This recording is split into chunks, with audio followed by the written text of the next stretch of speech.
કરી આપશે। જે મંત્રીઓને પડતા મુકાવાના છે તેમની સાથે આ બેઠક કરવામાં આવશે।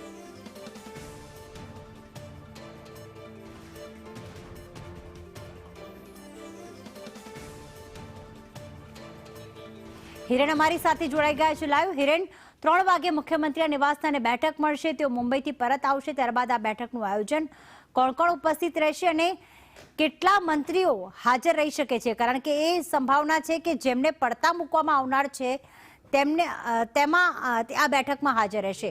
કોણ કોણ હાજર રહેશે, કોઈ નામ સામે આવ્યા છે? એક શક્યતા પ્રીતિ અત્યારે એ જોવા રહી છે કે સમગ્ર મંત્રીમંડળના જે બધા સભ્યો છે એમને આ બેઠકની અંદર બોલાવવામાં આવ્યા છે।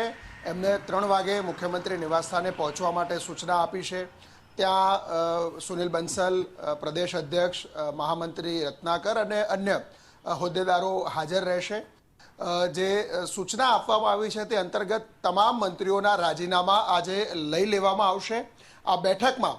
ત્યાર પછી જેણે શપથવિધિમાં ફરીથી શપથ નથી લેવાના એવા લોકોને અલગથી ફરીથી બોલાવવામાં આવશે।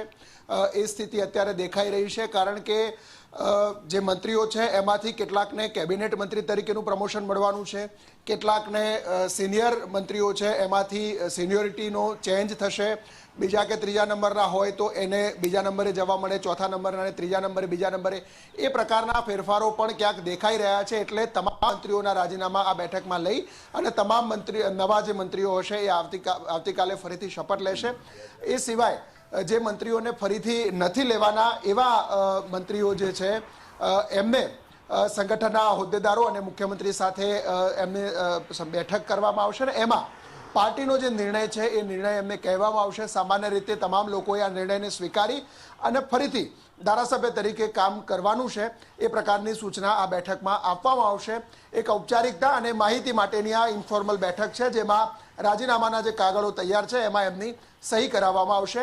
રાત્રે 8 વાગ્યા પછી મુખ્યમંત્રી ભૂપેન્દ્ર પટેલ રાજ્યપાલ પાસે જઈ અને મંત્રીઓના રાજીનામા અંગેની જે કોપી છે એ એમને આપશે। એટલે આધિકારિક રીતે આ જગ્યાઓ મંત્રીઓએ રાજીનામું આપ્યું છે અને રાજીનામું સ્વીકારવામાં આવે છે એ વહીવટી પ્રક્રિયા આજે જ પૂર્ણ કરવામાં આવશે।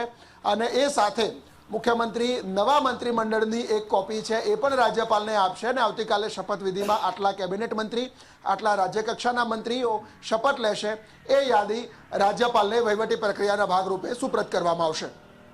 આભાર હિરેન તમામ વિગતો માટે।